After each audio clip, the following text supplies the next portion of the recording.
some parts of the GAB, sinunod ng committee natin. How come this part of the GAB where there is an AKAP to the tune of, ang AKAP kasi is Ayuda sa Kapos ang Kita program, to the tune of 39 billion. So, the chairwoman appreciates my point na, di ba, debate tayo ng debate rito, binabantayan natin yung level ng mga CIF, and yet meron palang 13 billion na mas malaki pa sa level ng CIF na pinag-uusapan natin na potential source to add. Kumusta ho kayo lahat dyan mga kababayan? Welcome back sa BH Update. Sana ho'y nasa mabuti kayong kalagayan. Lalo na yung mga OFW natin na nasa iba't ibang panig ng daigdig ngayong mga panahon na to. Dito sa video na to, panoorin ho natin at magbigay ho tayo ng ating reaksyon sa pagtatanong nitong si Senator Koko Pimentel kaugnay dito sa AX, Tupad, AKAP, yung walang humpay na pagbibigay ng ayuda ng administrasyon nitong si Marcos Jr.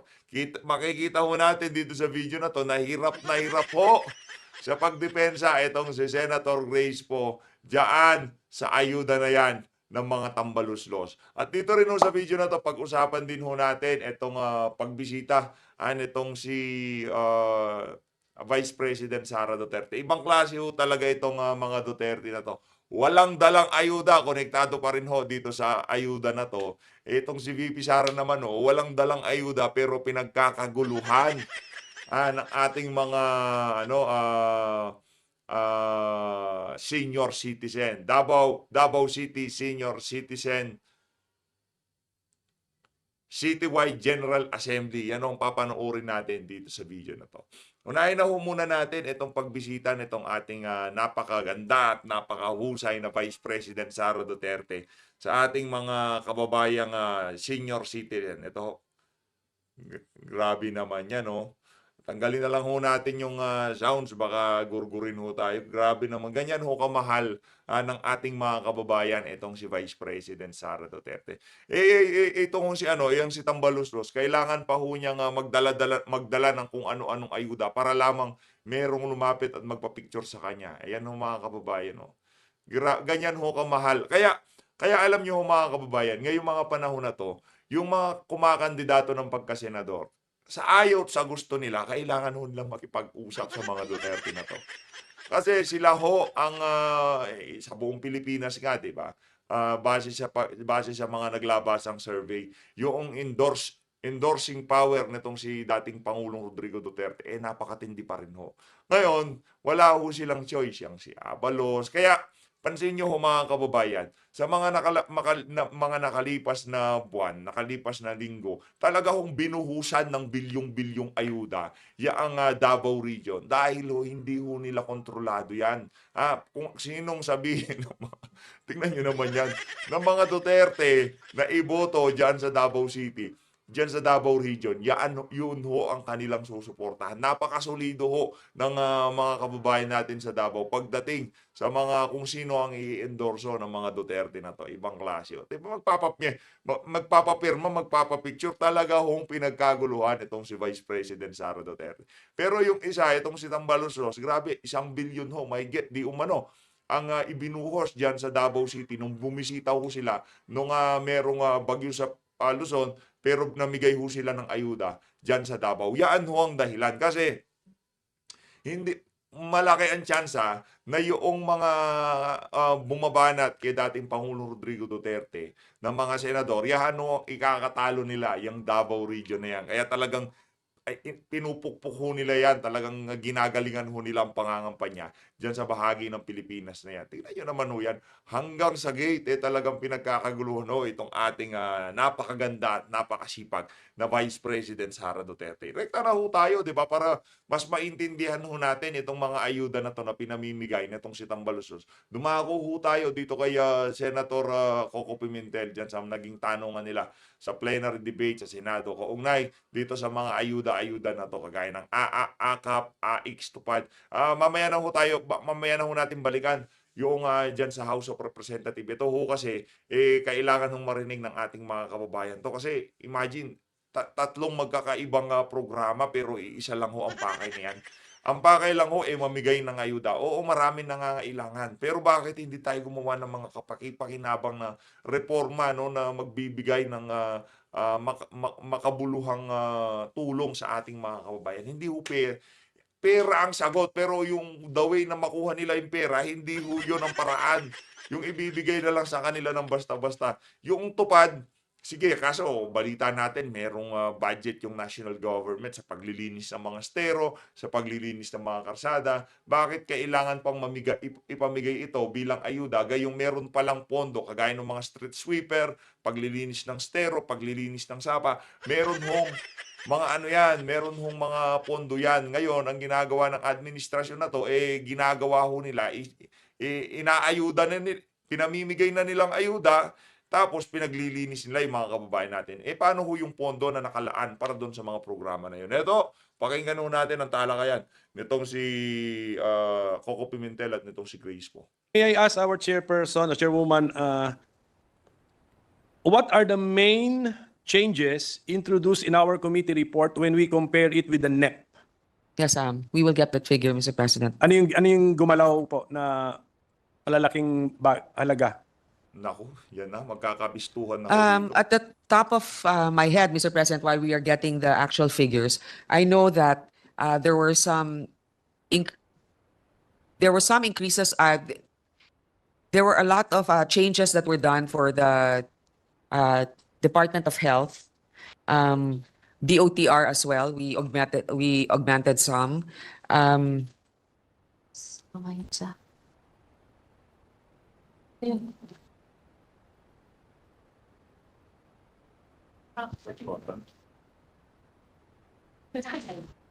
Tapos compared sa GAB, si AKAP ang diferensya niya.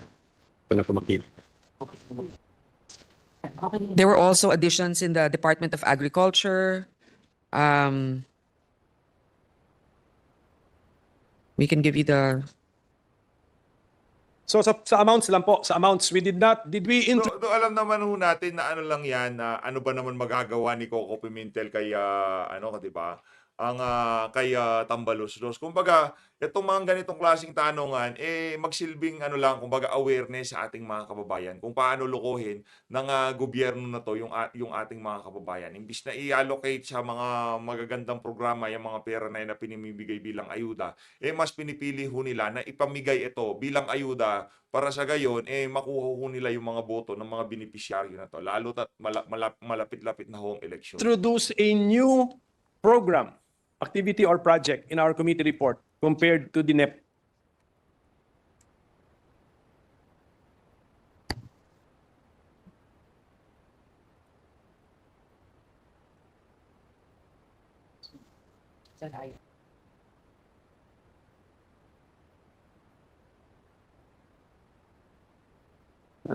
Sa second paragraph pala ako ng President's Day. Mr. President, as recommended by the chairman handling the DSWD budget, the vice chairman, we retained the NEP proposal for the DSWD.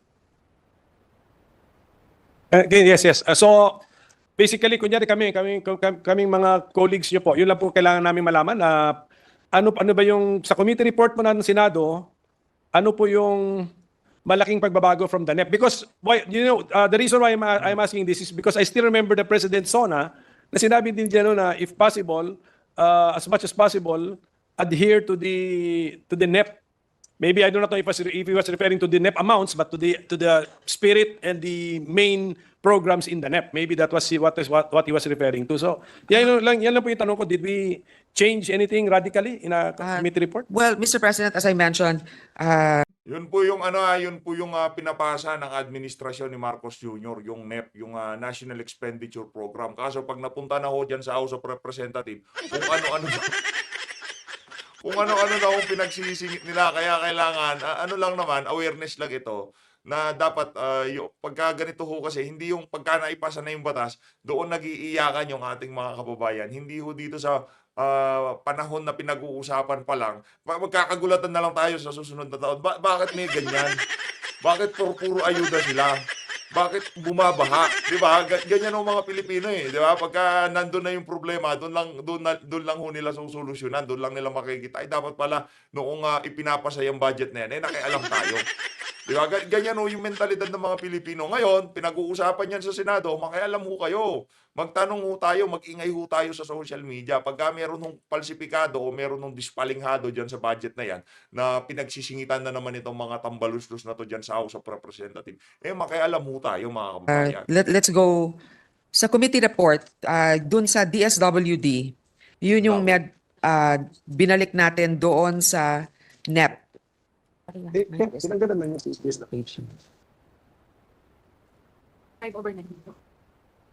Nako, So, Mr. President, po. no, sa With the indulgence of the chair, I think the question was divergence from the NEP and not the GAB. Yes, from the NEP. From the NEP. From the NEP. Okay, thank you for the clarification, Mr. President. So, for the Department of National Defense, we added an additional amount from the NEP from 254 billion PNB. to 265 billion. So, nagdagdag tayo ng 2.9 billion. For the Department of Labor and Employment, from 45 billion, 45 plus, it became 69 billion 370. So, an additional amount. Yes, siguro that can be presented in a table form, pero yung mga increases po, because we just increased the amount given to a PAP, it's not because we are introducing a new program, activity or project. No new projects or programs that are being introduced, but actually lahat naman, like state colleges and universities. So generally augmentation, dinagdagan, Dinagdagan addition, din. okay. And these are like So- social protection or Yes. national security. Department of Education, dinagdagan din natin from 748 to 751. To reflect the priorities of the chamber. Yes. Pero may we know what budgetary entry in the NEP now was deducted? Where were these amounts deducted from?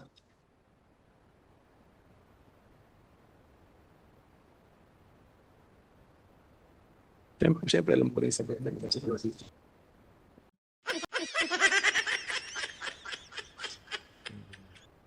Alam na daw nitong si Senator Koko. Rektahin mo na kasi, Sen Koko, huwag mo nang tanong-tanong. Ano yung Nabulgar mo na yung mga kalokohan nila. Discord, NPBF, N3, PGF, and the rest of Mr. President, the initial decrease is from the MPBF, the Pension and Gratuity Fund, the National Disaster Risk Reduction and Management Fund. Yan na naman. Binawasan po natin yun. Binawasan po natin si NDR, National Disaster Relief. Actually, this is a NDR. cut from the House of Representatives already. Because your takeoff is from the NEP, Mr. Yes, yes. President, di ba? Sige. Pero actually, ito na yung we carried over also the one that was already rationalized by the HOR. Yes, pero pag committee report natin, ibig sabihin nun, panindigan din natin yun. So we agree. So, di ba? Yes, Mr. So President. it's a change. It's our change also. Okay. It's our change also. We're adopting the House led the way, cut this, and we adopted the. Yes, the Mr. cut- President, but the House allocated it in other departments or in other line items. But as I mentioned, what we increased some parts in education, also for the military, etc. The OTR, that's where we allocated by retaining this rationalization done by the House. Now, just to be clear, our committee report cut or decreased the NDRRMC. No, the FF fund. It's a fund. NDRRMF. NDRRMF, that's the fund. We cut the amount, we decreased the amount in our committee report. Mr. President, we did By how much, ma'am? by about 9.5 billion Compared to the NEP. compared to the NEP. Okay, pero may press release kahapon sa presidente, speech niya na ubos na daw yung kanyang that particular fund. Ubos na daw because of this. So baka Kaya nga re-replenish naman, Mr. President, ng 21 billion. So, and we also have our other unprogrammed funds, for example, that can augment that later on if it's not sufficient. may we know the 2024 level for the NDRRMF. The Yes, 2024 level. Sige, para lang alam natin kasi ubos na daw siya ngayon eh. So since we're planning for 2025, i-input natin yung 2024 experience, Mr. President. 20.5 billion, the 25.5. NEP in, so may increase pa rin 20.5 is the level of that fund for 2024. for Okay, 2024. kahapon, sabi ng Presidente, ubus na. I don't know, ipapakonfirm natin sa DBM kung ubus na or paubos na. Okay, 20.4. What is the plan for next year? How much will we put sa 2025? 21? Well, 280 million ang natira ngayon. So that's basically Practically, negligible. practically. Okay. Oo. Ngayon, Ngayon, for next year, ang plano natin to give it 21 21 flat. 21 flat. 21 billion. Okay, so Oo. ini-increase From lang natin ng 20.5. Ay, 20.4. from 20.4. So, 600 million lang ang in-increase natin. So, siguro i-process mo natin. Siguro i-process pa natin. Hindi pa naman ito tataga sa bato, sabi ng chairwoman natin kahapon. So, let's process the input from the President yesterday na paubos na daw yung fund na yon. So, this November pa lang po. So, okay. So, we will have to process that. And also at the proper time, we will also, of course, consider the recommendation of our minority leader Yes, yes. based on his findings kasi tiga Marikina kayo eh. Correct. Mr. President, tiga Marikina kayo. So, naintindihan ninyo ang effects talaga and I know that you have your heart for your constituents. You've seen firsthand. Thank you. You've experienced it firsthand. So, you know the Mismo. importance of these standby funds. But you also know the importance, Mr. President, of securing also certain sectors like our national security, agriculture, and education. Kaya it's going to be a balancing act. And I ask the expertise of our minority leader to how to be able to give to all of these different departments that are equally in need of all of these allocations.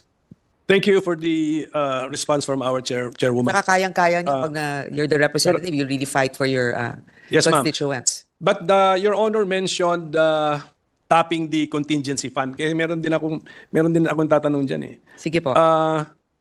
Magkano ang contingency fund data for this year is 13 billion. Tama? 1-3. Tama. And Correct. what is our plan for next year, 2025? What is the contingency The fund? same. The same. May we know the status of the contingency fund as of today or as of the latest data?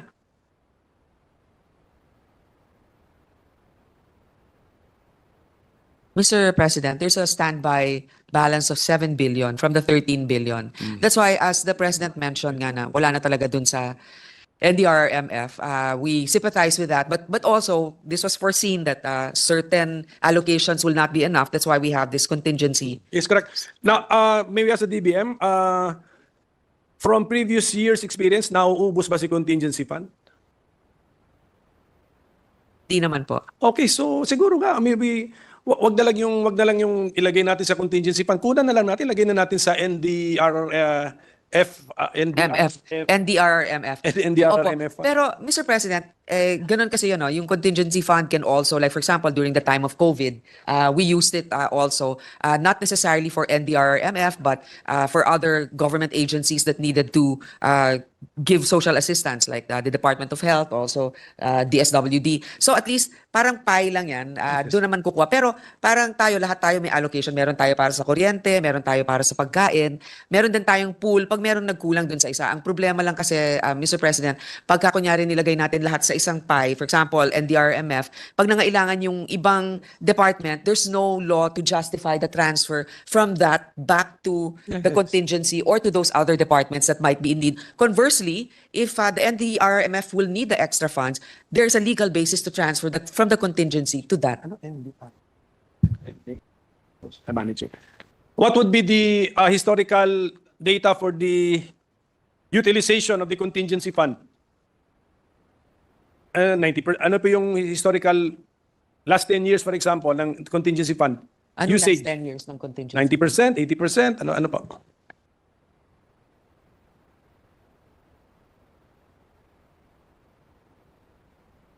I-average lang po, pero ito ang start ng 2014.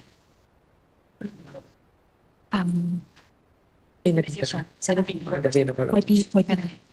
Ano? 74%. 74% of the average. Ang natitira? Ang nagagamit? 74% are utilized from the contingency on average, Mr. Sige, pa-advise na lang po siguro kahit ako sa DBM, sa mga experts natin. What would be better? I think can afford si contingency fund to give 1 or 2 billion to the NDRRMF fund. So, what would be better? I know the need for flexibility that kunyari can afford siya to let go of 1 to 2 billion. let that remain with the contingency fund or give it to that disaster fund because recent experience have shown that we really need to augment the fund. Kasi November pa lang, this year, ubus na eh. Mr. President, that can be taken into consideration when you make your proposals. But again, I would just like to reiterate the rationale behind it. The contingency fund can be transferred to any department that Yes, will be yeah. in need of That would an augment- addition. But you cannot from any department transfer Yeah. kung may nangangailangan. That's why we just kept it So- there. But I see the reason why the minority leader, kasi 200 million na lang ngayon, November pa, magkakabagyo pa. Wag naman po. Pero Oh, yeah, we're not sure. pangangailangan. We're not sure. So siguro kung 1 or 2 billion, pwedeng idagdag sa NDRMF. But Well, as a matter pero mas of... flexible talaga pag emergency kahit na in the name of the NDRMF, pwede pa rin ang contingency fund ang maglabas ng pera eh. So Which I think you will do this year. Tama? Most likely. Pag ma-deplete na si disaster fund, talagang mag-access sila sa contingency fund. Yes, Mr. Sige po. President. I understand. Nagano ko lang. Tinitignan ko lang kung ano yung best budgetary practice ko. Alam natin kulang. Bakit pa natin bawasan? Di ba dapat anticipate natin? Dagdagan natin kay konti. But at any rate, we will discuss this off plenary na. Pero since nabanggit na natin, Chairwoman, that the contingency fund can be used to augment any other item in the fund, can the contingency fund be used to augment the confidential and intelligence fund? Alam niyo bakit ko natanong yan, Mr. President? Kasi debate tayo ng debate dito, nag-guard kami sa plenary. tungkol Mr. sa- President, only for national disasters or urgent needs, pagka confidential and intelligence fund, Dapat hindi. hindi naman talaga. Correct. Oo, dapat hindi kasi And sa 2024, binawalan na yan sa GAA. dapat daw hindi. Hindi, contingency to. Sige na to. Okay, so merong special provision that the fund, confidential or intelligence funds for non-security agencies unless the President certifies it necessary. So it can for those who are already legitimately given CIF. Kasi Mr. President, sabi ko, debate tayo ng debate sa floor, binabantayan natin yung mga levels ng level ng confidential and intelligence. Tapos pwede palang i-augment from the 13 billion contingency fund. Mr. President, with the if the President deems it necessary, but I was told that this was actually a line added here in the Senate, which we can always Yes, amend later on. Kasi what, Or be specific I hope- about what constitutes a national emergency for the utilization of that fund. I hope that the chairwoman appreciates my point na. Di ba, I debate do. tayo ng debate rito, binabantayan natin yung level ng Correct, mga correct. CIF. And yet, meron palang 13 billion na mas malaki pa sa level ng CIF na pinag-uusapan natin na potential source to add. It doesn't Right. make sense, Grabe naman itong administration. Ganon-ganon lang ho, pwede ho sila mag-augment ng pondo ng ganon-ganon pagka sinertipakahan itong si Marcos Jr. na dapat gawin niyang paglilipat na yan. Ibang klase sa bagay, no? Yun ngang sa PhilHealth. Nakapaglipat sila ng napakalaking pondo kahit napakaraming umaalma. Paano pa ho kaya itong itong pondo na to, no? Yung contingency pa na pwede nilang ilipat sa CIF na yan. Ibang Mr. klase. President. No, it doesn't. This was from last year, which can definitely be amended. And Mr. President, for the record, none of the contingency fund from last year was actually used for this year was used for CF or IF. No, Pero but- yun nga, tanggalin But natin that's yung possibility. That's the actual use. Andun ako sa the possibility nga, the theoretical. I agree. Ang bantayan po. I agree. I already accept even. Thank you. No. In principle, yes. Let's do this in Yes, principle, but let's discuss this in plenary. And then I think one difference of our committee report when compared to the GAB this time is we took out the AKAP. Yes, Mr. AKAP. President. Opo. Andito naman yung ating LBRMO na may institutional memory. Last year ba yung AKAP ay kasama sa GAB o hindi? May you know, Madam, Chairwoman? Hindi po kasama sa GAB. Hindi nga kasama sa GAB. So last year, si AKAP, wala na sa NEP, wala pa sa GAB, lumabas sa BICAM. Okay, ngayon, sa ngayong taon, si Yan na nga ba sinasabi natin. Pagka nag-usap-usap na ho sila, yung mga insertion, doon pumapasok. Pagka nag-bycam na ho, nagkita-kita na yung mga crocodile, ano gagawin natin dito. Akap tayo. Doon pa lang sa bycam, dapat kinontra nyo na yan. Ngayon yung pinag-uusapan. AKAP, wala sa NEP, pero nasa GAB. Tapos improved. Actually, if you look at the basic facts, improved ang situation ni AKAP because it's now part of GAB. So, what is the reason why in some parts of the GAB sinunod ng committee natin? How come this part of the GAB where there is an AKAP to the tune of, ang AKAP kasi is Ayuda sa Kapos ang Kita program to the tune of 39 billion. So, 39. on that point, hindi tayo nag-agree sa GAB. May we Isipin nyo na lang ho yung 39 billion na yon. In-improve nila yung agriculture. In-improve ho nila yung education. Di ba? 39 billion. Para sa ayuda, gayong napakaraming walang classroom. Napakaraming mga kababayan nating magsasakang hirap na hirap. Yung mga farm to market road, bakit hindi doon ilagay yan? Mga kababayan, 35 billion. Pinamigay lang, scatter lang ng mga beneficiaryo ng AKAP na yan. May we know the reasoning of the committee? Mr. President, this is also in deference to the Vice Chair of the Committee on Finance for the DSWD. When I spoke to her about this, what she said is she would like to discuss further and to look into what really is the report on the progress of AKAP. Who has it been disbursed to?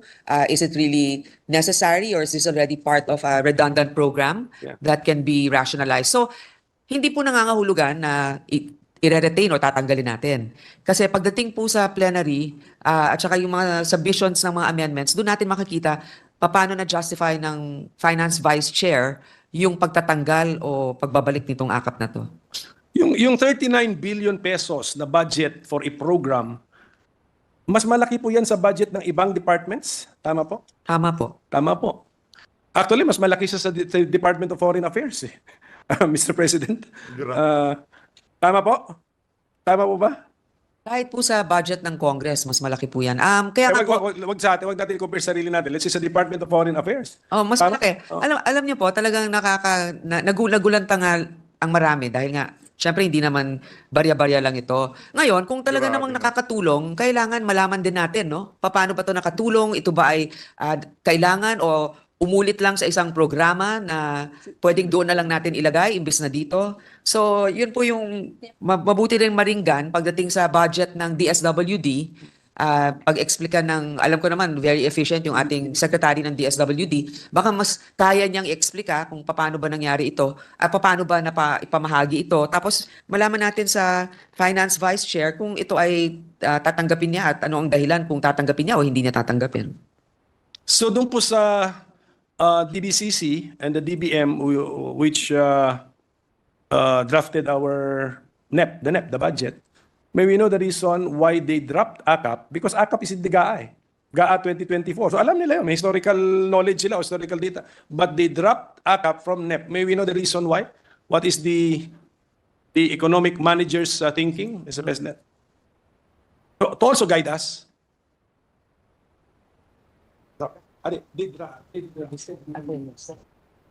Mr. President, I was just informed that it was not part of the draft proposal of the DSWD for NEP 2025. So,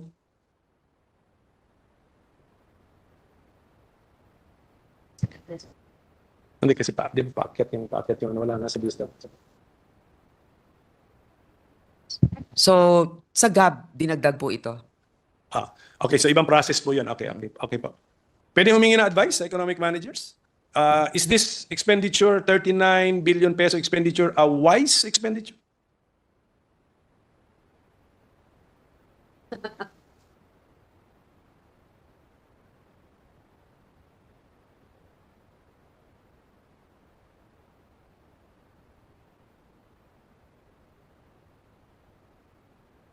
Mr. President, according to our Secretary of Finance, it's a wealth transfer, and personally, he supports it. But we will take this up more in detail when the DSWD budget is being tackled.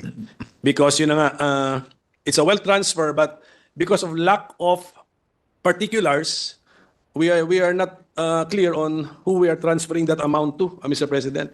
And there are definitely siguro more people.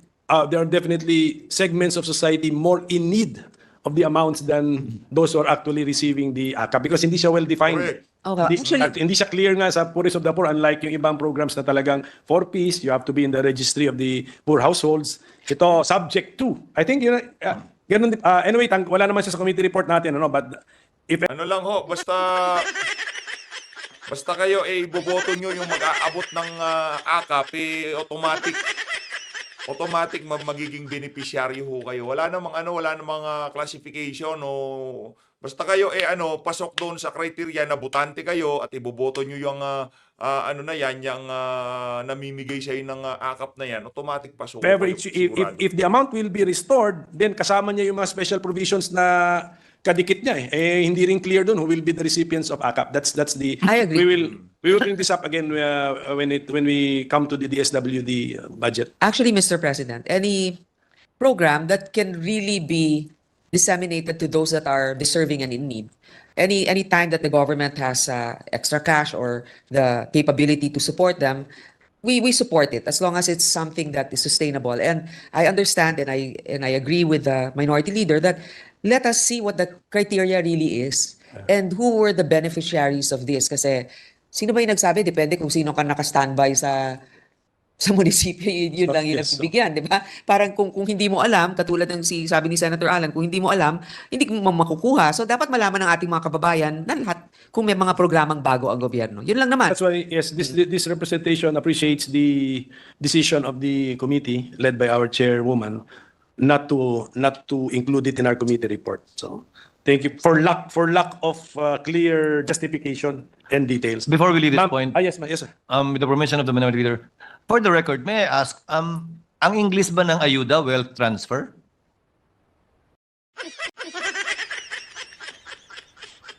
Help. No, is that how the economic team views Ayuda programs of the government as a wealth transfer mechanism? Mr. President, it's partially true because it's transferring wealth to the poor. There are certain or lower middle class. Kasi nga, di ba, it's wealth because I guess it's an asset that we have, cash reserves Ano ba yung wealth sa Tagalog? or whatever, and the allocation of which we transferred. So, If it's wealth transfer in part, what is the other part? In part lang kamo eh. What is the other part of Ayuda? If it's not just wealth transfer.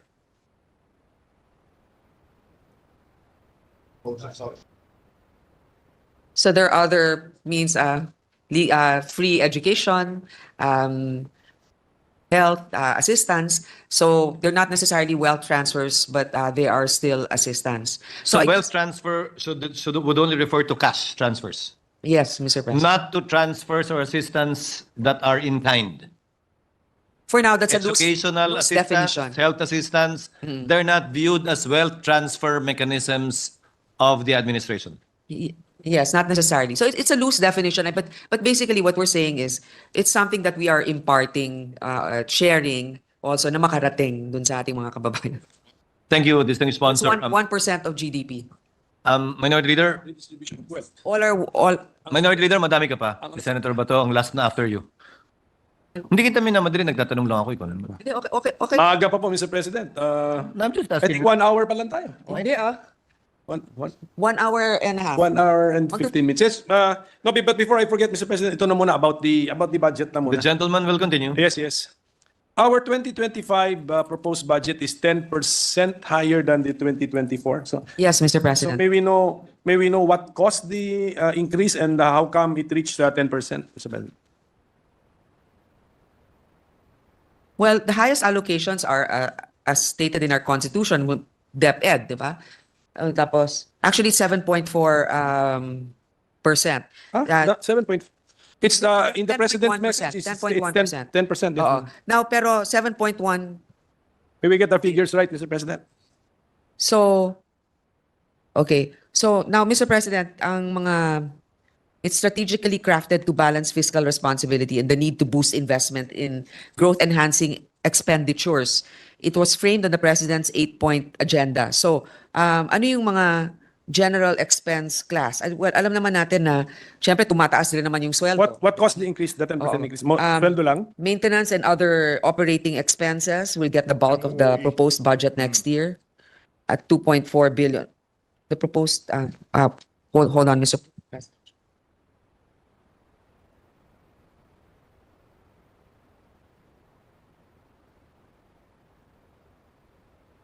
Again, going back, the ones that have the particular increases, no? Alam natin the expenditure, the highest is always DepEd. Then we have the DSWD. But for DepEd, for example, computerization program from 8.9 billion 2024 to 12.4 billion. Teaching allowance, di ba, Yan. dinagdagan natin ito? Yes, yes, yes. From 4.8 billion naging 9.9 billion na. So doon pa lang makita mo na yung textbooks from 12 to 12.4 billion, last mile school program, and tapos learning tools from 3.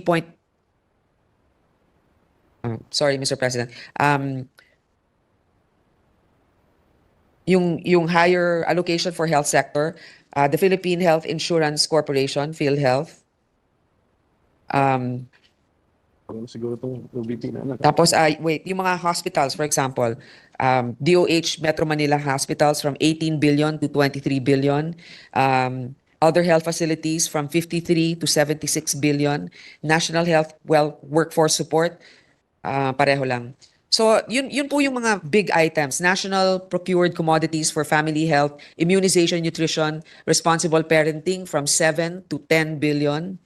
Communicable Diseases Prevention and Control from 1.7 to 3.5 billion. Ito, Pantawid Pampamilya Program, Mr. President, from 106 billion to 114 billion.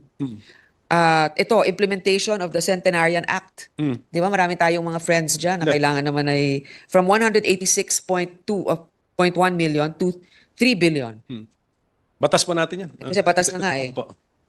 So, Yes, yes. So, at saka sa infra, marami. So, Kung gusto nyo isa-isahin natin. So ang iba, ganito po ba, ang iba doon ay conscious decision natin na taasan ang amount ng mga programs. Ang iba doon, tumaas talaga ang gastusin sa operations. Select ng mga hospital, how to... Opo. Ganun po ang dahilan. Well, kasi sabay-sabay po pag sa operation cost, pati po yung sweldo rin ng mga Sweldo, did Oo. we also increase the amount for the salaries What is of government personnel? Yes, yun nga yung Where is that malaki doon found? In what item? sa MPBF. MPBF. And actually ba, meron ba legal basis for the increase in the pay of the government employees? Well, first of all, may executive order din yung presidente, Mr. President, Okay. which is given in tranches, di ba? Parang nag-umpisa na this year, may continuation next year, and it will be adapted thereof. So, this is actually good news for So many of yung- our government workers. So yung bulk ng amount sa MPBF will be spent for the increase in the salaries of government workers, and that is based on an EO, not a law. Yes. But then also like the law of like the salary standardization, which is also what we follow. But there's a jump because of the current EO. Can the DBM, And may legal basis kasi EO yun eh. yes, Ayun na nga mga kababayan, dito na una tatapusin ang ating video na to. Kaugnay dyan sa pagtatanong nitong si Senator Koko Pimentel dyan sa plenary debate ng budget para sa 2025. Maraming salamat po. Mag-ingat po kayo lahat. Mahal natin Pilipinas.